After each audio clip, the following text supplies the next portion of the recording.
चलिए आगे बढ़ते हैं, कुछ और अहम खबरों पर नजर डाल लेते हैं। जो 5 दिनों से चल रही ज्वेलर्स की हड़ताल है, अब 7 मार्च तक बढ़ गई है।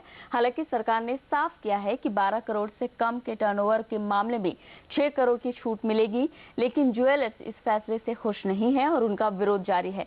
दिल्ली के एक बड़े मार्केट करोड़ बाग में ज्वेलर्स का धरना प्रदर्शन चल रहा है। इस वक्त हमारी सहयोगी दीपाली नंदा भी वहां पर मौजूद है, उनसे बात करते हैं। दीपाली, क्या माहौल है और ज्वेलर्स की क्या मांगे हैं, अब वो क्या कह रहे हैं? जी, गोल्ड पर एक्साइज ड्यूटी का जो विरोध चौतरफा हो रहा है और आज चौथा दिन है और यहाँ पर लगातार प्रोटेस्ट किया जा रहा है। इस वक्त हम दिल्ली के करोल बाग, जो कि एक बड़ा सराफा बाजार है, वहाँ की सीधी तस्वीरें मैं आपको दिखाना चाहूंगी। यहाँ पर ना सिर्फ ज्वेलर्स बल्कि जो कारीगर्स हैं वो लोग भी यहाँ पर प्रोटेस्ट कर रहे हैं और आप देख सकते हैं कि बड़ी तादाद में यहाँ पर लोग मौजूद हैं। और सीधा बात करेंगे, हमारे साथ जो ज्वेलर्स मौजूद है उनसे जानेंगे कि जो सरकार का क्लैरिफिकेशन आया है कि 12 करोड़ से ज्यादा की टर्नओवर पर सर, आपसे जानना चाहेंगे कि जो क्लैरिफिकेशन आया है कि जो 12 करोड़ से ज्यादा की टर्नओवर है उसी पर ही टैक्स, उसी को एक्साइज ड्यूटी देनी होगी। ऐसा है कि ये जो सरकार है ये हमारे को डिवाइड करना चाहती है। ये समझ लें कि स्वर्णकार और ज्वेलर्स कभी भी डिवाइड नहीं होंगे, किसी भी हालात में नहीं, क्योंकि हमारा इनका चोली दामन का साथ है, हमारे साथ ये हमेशा से है और हमेशा से लगे रहेंगे।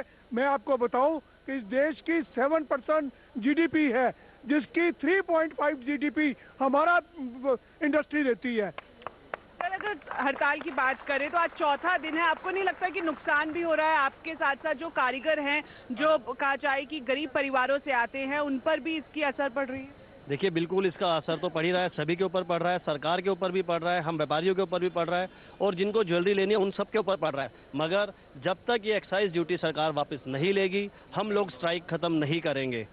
सरकार की तरफ से जो क्लैरिफिकेशन आया है कि 12 करोड़ से ज्यादा की टर्नओवर पर ही 1% एक्साइज ड्यूटी देनी होगी। नहीं, देखिए, ये एक डिवाइड एंड रूल पॉलिसी है कि पहले 12 करोड़ करेंगे, बाद में कभी हो सकता है ये 6 करोड़ कर दे। हम इस पॉलिसी को बिल्कुल एक्सेप्ट नहीं करेंगे, चाहे वो 12 करोड़ करे, चाहे 120 करोड़ करे। हमें एक्साइज ड्यूटी चाहिए ही नहीं अपने व्यापार के ऊपर। अच्छा, अगर डिपार्टमेंट ही नहीं चाहिए हमारे को, एक्साइज डिपार्टमेंट ही नहीं चाहिए हमारे को, किसी और तरीके से। ये सरकार की जो नीति है, 4 साल पहले ये बीजेपी गवर्नमेंट, रूलिंग गवर्नमेंट ने हमारा साथ दिया था और एक्साइज वापस कराई थी, हाउस चलने नहीं दिया था। आज वही प्राइम मिनिस्टर, आज वही फाइनेंस मिनिस्टर हमें हमारे ऊपर एक्साइज लगा रहे हैं। क्या समझते हैं व्यापारियों को?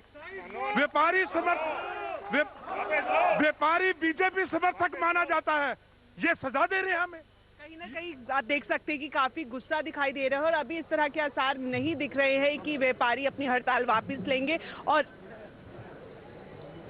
जी बिल्कुल, शुक्रिया दीपाली ये तमाम अपडेट हम तक पहुंचाने के लिए। तो यहाँ पर जो ज्वेलर्स है वो काफी नाराज है और हड़ताल आगे जारी रखने की बात भी कह रहे हैं, अगर सरकार जो है उनके मुताबिक फैसला नहीं लेती है इसको लेकर।